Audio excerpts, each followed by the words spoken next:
soo qayb gashay kulli waxaan mar labaad iyo mar saddexaad inagu mahadnaqayaa ka soo qaybgalka iyo aqbalaada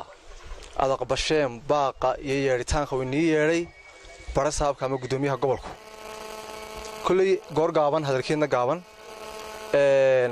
waxaan isku kin yeernay saaka ajendaheega iyo ujeedkeega kulli gudoomiyaha ay siin doona in xaaladda nabadgelyo ee gobolka aynu ka tashanno ka bacdina dadkeena aynu baaq nabadgelyo u dirno maadaama aynu nahay labeentii gobolka aynu nahay haddaan nahay dhaqan iyo haddaan aqoonyahan nahayba maanta dhiig uma baahnin inay si nabadgelyo ah isku wareejisaan u baahannahay ciddii meesha ilaahay u qorna way imanaysaa inaynu markaa ku gulbinno walaalnimo ku kala joogno weeyaan hal la isdejiyo muhiimaddeenu waa cadaaladuna waxay saarantahay maanta commissioner ilaahay ka baqo ummadda cadaalad ku kala saara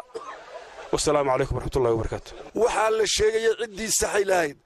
waa komishinka waxaa tiifiyadahan ka daawanayna komishinkaa sixi kara komishinka ha saxo dadweynahana waxaan ugu baaqaynaa meeshuu doonabaa joogee nabadda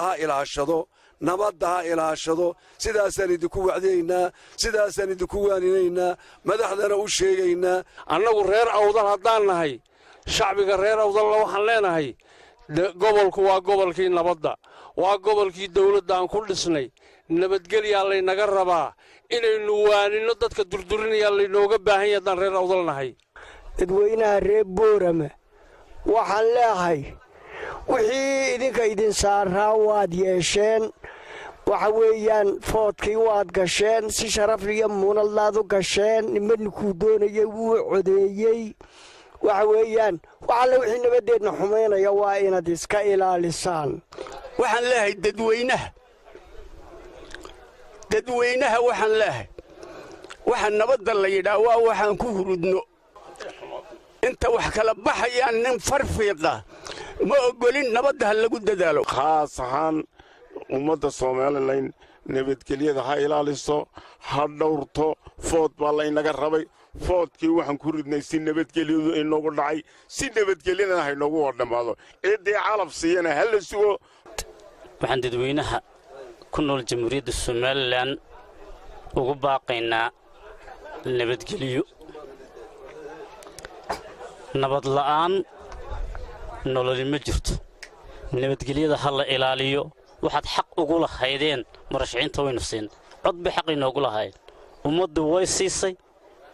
waxa halkaa ka soo baxana murashaxu inuu aqbalo weeyaan midna yaan la iloobin madaxweyne Rayaalo oo madaxweynaha ay gacanteeda ku dumi mayso iska dhiibay baasha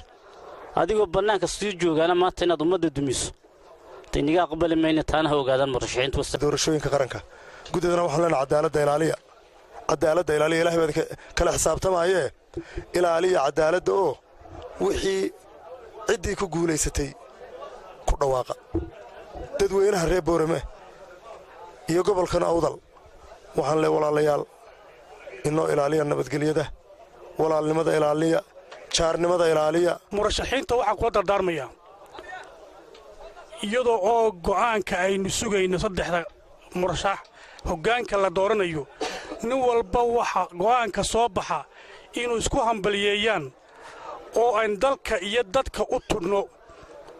ayaynugu bogaadinayaan leeyahay haddii ilaahay yidhaahdo